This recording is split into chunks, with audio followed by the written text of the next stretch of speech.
আহলে বায়াতের মহাব্বতে, শুহাদায়ে কারবালার মহাব্বতে বসতে পারছি, শুকরিয়া আদান করুন আলহামদুলিল্লাহ। এখানে আমরা যারা আসছি সবাই আহলে বায়াতের মহাব্বতে আসি, ঠিক কিনা?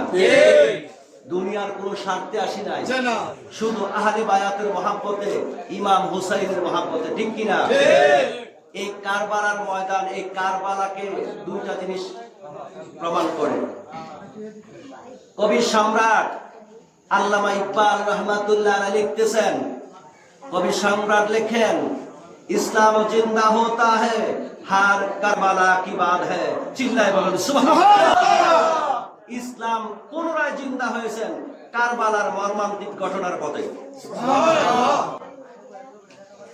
ইমাম হুসাইন রাদিয়াল্লাহু তাআলা আনহু যদি এজিদের বায়াত মানত, তো কারবালার প্রান্তরে ইমাম হুসাইন শহীদ হতে হয় না। এই কারবালাটা হক বাতিলের প্রমাণ করে, হক বাতিলের প্রমাণ হল কারবালা।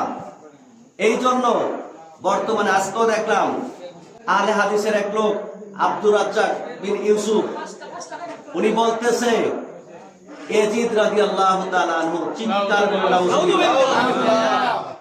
এজিদ বলে, এজিদ যদি রাদিয়াল্লাহু হয় মুসলমানকে, যেই এজিদ নবীজির কলিজার টুকরা, আহলে বায়াতের প্রেম, আহলে বায়াতের প্রাণ, সমস্ত ঈমানদারের ঈমান, যিনি বেহেশতের সর্দার, যিনি বেহেশতের যুবকদের সর্দার হবে, ওনাকে নির্মমভাবে কারবালার প্রান্তরে শহীদ করেছে শুধু দুনিয়ার স্বার্থে। এজিদ এমন করে নাই, এজিদ তিনটা জঘন্য কাম করছে, জোরে বলেন নাউজুবিল্লাহ।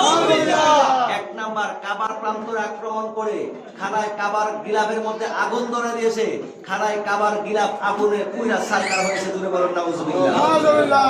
শুধু তাই নয়, মসজিদে নববীর ভিতরে হামলা করার পরে এজিদ বাহিনীর যত ঘোড়া গাদা ছিল, 3 দিন পরে মসজিদে নববীর ভিতরে ঘোড়া গাদা বাঁধা রাখছে, 3 দিন পর্যন্ত প্রস্তাব পাহারা করছে, 3 দিন পর্যন্ত মসজিদে নববীর ভিতরে আজান একামত জামাত পর্যন্ত বন্ধ ছিল। ইয়ার পরেও যদি কোন মুসলমান যদি এজিদকে রাদিয়াল্লাহু তাআলা আনহু বলে, আমি বলি সে টাটকা কাফের। এজিদকে যে মুসলমান মনে করবো সে কাফের, এজিদকে যে ভালোবাসবে সেও কাফের। এজিদ মুসলমান না। টুপি দাড়ি ফাকরি আমল দিয়ে ইমানদার হওয়া যায় না। ইমানদার হতে হয় আহলে বায়াতের প্রেম যার সিনার মধ্যে আছে, তিনি হয় ইমানদার। কিন্তু নবীজির কলিজার টুকরার গলার মধ্যে ছুরি দিয়া দিনকে প্রতিষ্ঠিত করে, ক্ষমতাকে প্রতিষ্ঠিত করা যায়। এজিদ মাত্র 2.5 বছর ক্ষমতা চালাইছে।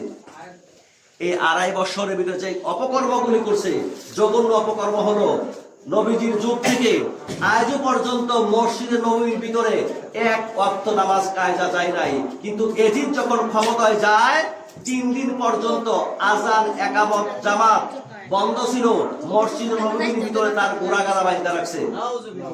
ইয়ার পরেও যদি কোনো মানুষ এজিদকে রাদিয়াল্লাহু তাআলা বলে, আপনারা কি তাদেরকে ইমানদার বলবেন? আপনি ফেসবুকে দেখবেন, আজকেও দেখছি আব্দুর রাজ্জাক বিন ইউসুফ, আহলে হাদিসের লিডার, উনি বলছে এজিদ রাদিয়াল্লাহু তাআলা আনহু, এজিদ ভালো ছিল, পরহেজগার ছিল, এজিদ কাফের না।